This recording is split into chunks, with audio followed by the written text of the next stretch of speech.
All right, hello class.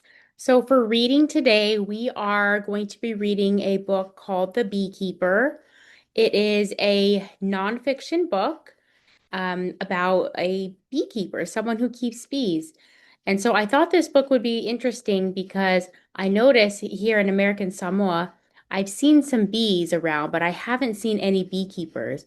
Because I know where I come from in Colorado, there are many beekeepers. We have lots of beehives, we have honey, we have people who keep bees in their backyard. We actually have black bears too, who sometimes even come and steal the honey. And so I thought this book would be really interesting for you to learn more about beekeepers. Now, this book is an interview. So I think we've read one other book that was an interview. It was the one about the peanut allergy. And remember, in an interview, you have an interviewer and an interviewee. The interviewer is the person who's asking questions, right? They're like, okay, so what do you think about this? Da, da, da, da. And then the interviewee is the person who responds. So I'm going to play this um, just like we do every Monday when we read a new book. We just follow along and listen. I may pause it a little bit and talk about some text features or ask, maybe a couple questions.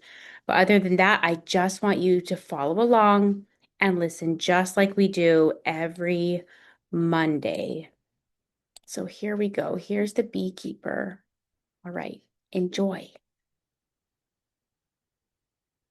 The Beekeeper, an interview with Russell Buzz Riopel, conducted by Kathy Lester.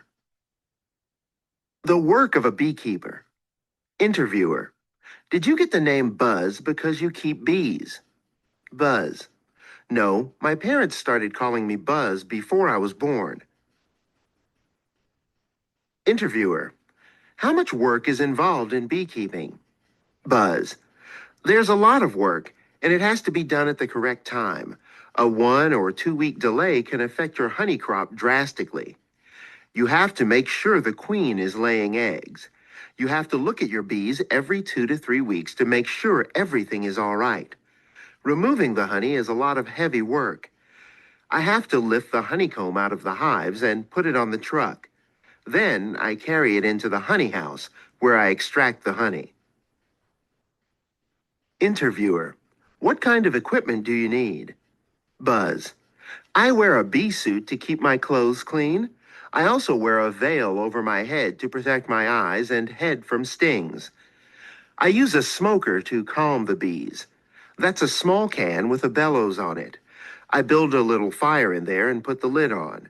When you blow smoke on bees, they think it's a forest fire.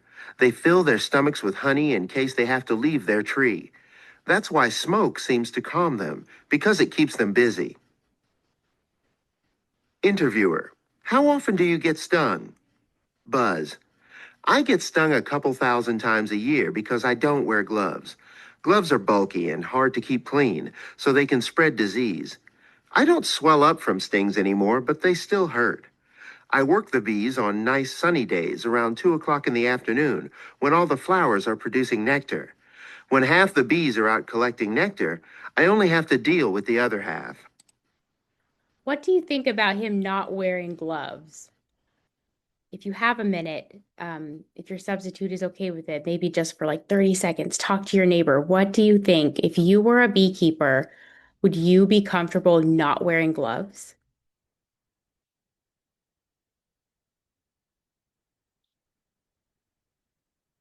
Okay. Life in the hive. Interviewer. Tell me about the kinds of bees. Buzz. There are queens, drones, and workers. The queens and workers are female, and the drones are male. All the bees in the hive come from eggs laid by the queen.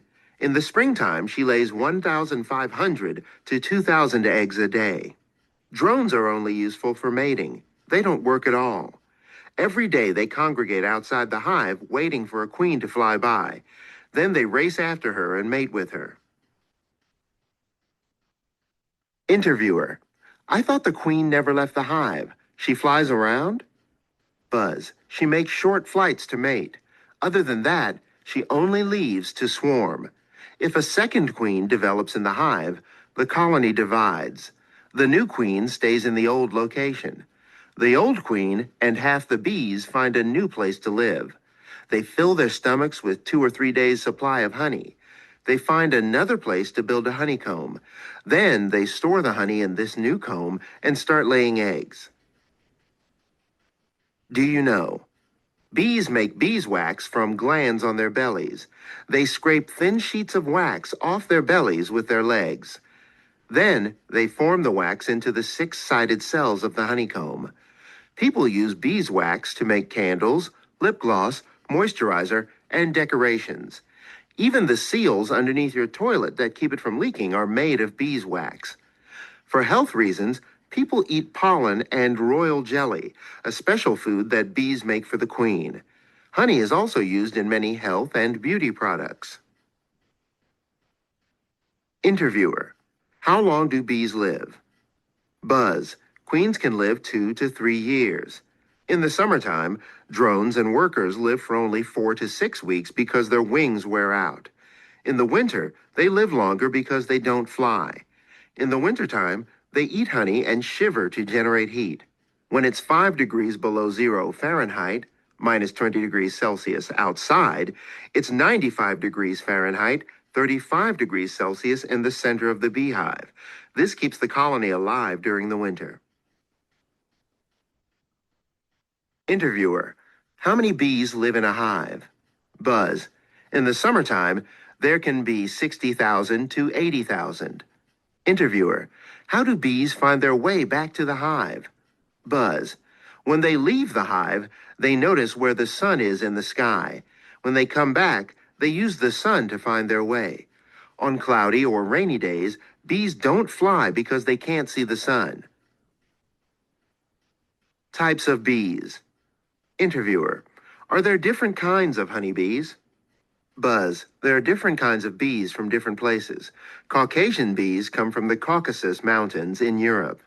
Italian bees come from Italy, and there are bees from Africa. These are all honeybees. America actually has no native honeybees. The pilgrims and settlers brought bees from Europe on their ships.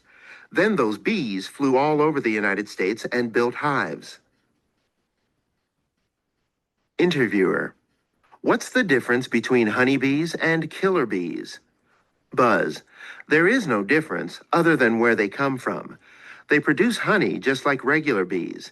A scientist from South America bred bees from Africa with South American bees, but the Africanized bees he created are easily riled up. Hundreds or thousands of bees will attack one animal or person. The Africanized bees, which some people call killer bees, come into a beehive, kick out the bees that live there, and take over. You can come back next week, open your beehive, and suddenly get lots of stings. The bees move in that quickly. People have been trying to get rid of them for 30 years, but Africanized bees and honeybees do the same job. Do you know? Both queen and worker bees have stingers. A worker bee's stinger has a hook on the end. When a worker bee stings, the stinger pulls out some of its insides. This kills the bee, so a bee will only sting when its life or the hive is at risk. The queen bee has a smooth stinger, so she can sting over and over. Some people are allergic to bee stings. Their throats can swell up and cause breathing problems. People who are allergic to stings must carry a special medicine with them to stop a reaction before it gets too bad. Have you ever been stung by a bee? I have not, and I've been around a lot of bees. I've been very lucky, and not one of them has ever stung me. I've always been told that if you're nice and still and you're quiet, then the bee will leave you alone. And so far, so good. What about you? Making honey. Interviewer: do bees use pollen to make honey? Buzz: no, they make honey from nectar, the liquid they collect from flowers. The bee goes to the flower and eats the nectar, putting it into her honey stomach. She flies back to the beehive, spits the nectar out, and other bees store it in the comb. Then bees fan their wings to evaporate water from the nectar and make it thicker. But the biggest purpose of bees in this country is not to make honey. Their purpose is to pollinate crops like alfalfa, an important animal feed, and melons and almonds. Inside every flower, an anther produces pollen. This is a powder that contains the male cells of the plant. There is also a pistil, which produces seeds when pollen from another flower brushes on it. When a bee goes into a flower to get nectar, pollen from the anther rubs onto the bee. When she goes to the next flower, the pollen rubs onto the pistil. Different flowers have different flavors of nectar. Orange blossom honey tastes different from apple blossom honey. People with orchards don't have time to keep bees, so they rent bees from me. I take my bees into their orchard at night and leave them for a week or two.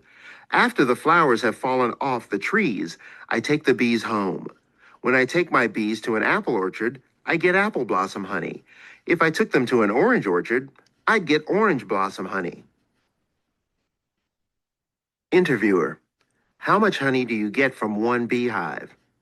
Buzz: between 60 and 350 pounds, 27 to 159 kilograms of honey a year, depending on the location and how hardworking the bees are. Bees are like people. Some people get up early and work. Interviewer: how do you get the honey out of the comb? Buzz: a wax cap seals the honeycomb. I have to cut off the capping and then put the frame into a machine that spins around. This makes the honey fly out of the cells. I give the comb back to the bees and they fill it up again. After the honey comes out, I heat it to thin it. Then I filter out the wax and put the honey in jars. Do you know? Honey never spoils.